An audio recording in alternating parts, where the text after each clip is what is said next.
ان کی نگاہوں کو دعا دیتے ہیں، اور عقل والوں کے نصیبوں میں کہاں ذوق جنوں، ارے یہ عشق والے ہیں جو ہر چیز لٹا دیتے ہیں۔ اور اللہ اللہ کیے جانے سے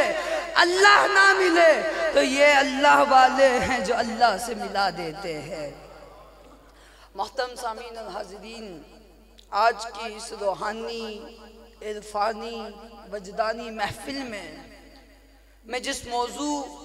پر مختصراً اظہار خیال کروں گا وہ ہے شان اولیاء۔ انداز بیاں اگرچہ بہت شوخ نہیں ہے، شاید کہ تیرے دل میں اتر جائے میری بات۔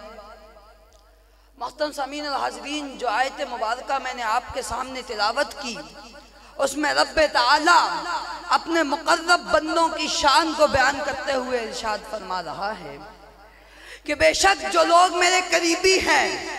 جن لوگوں کو میرا قرب حاصل ہے، خبردار وہ لوگ جن لوگوں کو میرا قرب حاصل ہے، وہ لوگ جو میرے ولی ہیں، جن لوگوں کو قرب خداوندی حاصل ہے، ان پر نہ ہی تو کسی چیز کا کوئی خوف ہے اور نہ ہی کسی چیز کا کوئی غم۔ یعنی اولیاء اللہ کی جماعت وہ جماعت مقدسہ مطہرہ ہے کہ جن کے دلوں میں خوف خداوندی اس قدر رش بس چکا ہے کہ ان کے دلوں میں خوف خدا کے علاوہ کسی چیز کے خوف کی گنجائش موجود ہی نہیں ہے۔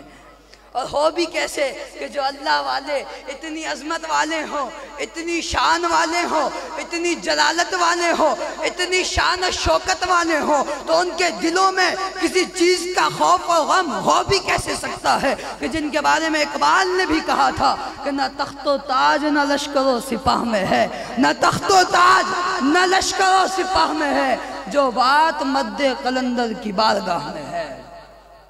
معزز سامعین الحاضرین، اور ہمارا تعلق جس سلسلہ عالیہ نقشبندیہ، چاہے وہ گلہار شریف میں ہو، چاہے وہ جہلم میں ہو، چاہے وہ فقیر آباد میں ہو، چاہے وہ اس ناروال کی اس سرزمین پر ہو، جہاں بھی ہو، جس سلسلے سے ہمارا تعلق ہے ان کے بزرگوں کی تو شان ہی کچھ اور ہے۔ حضور خواجہ باقی باللہ سے ان کے مرید نے پوچھا، حضور یہ تو بندہ تو فانی ہوتا ہے، پھر یہ تو بتائیں آپ کو باقی باللہ کیوں کہتے ہیں؟ آپ نے فرمایا جب میرا وصال ہوگا تو یہ سوال اس سے پوچھنا جو میرا جنازہ پڑھانے آئے گا۔ چنانچہ آپ کا وصال ہوا، پھر ایک نقاب پوش آگے بڑھا، اس نے آپ کا جنازہ پڑھایا، تو جب وہ نقاب پوش جنازہ پڑھا کر جانے لگا تو مرید نے بھاگ کر جا کر اس کا دامن پکڑا اور پوچھا، حضور یہ تو بتاتے جائیں کہ فنا کیا ہے اور بقا کیا ہے؟ تو اس نقاب پوش نے جب اپنا نقاب پلٹا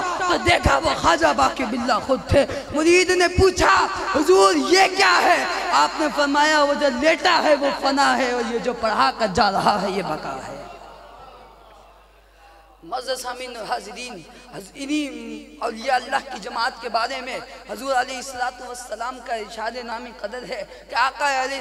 السلام فرماتے ہیں کہ اللہ فرماتا ہے کہ جب کوئی بندہ کثرت نوافل سے میرا قرب حاصل کر لیتا ہے،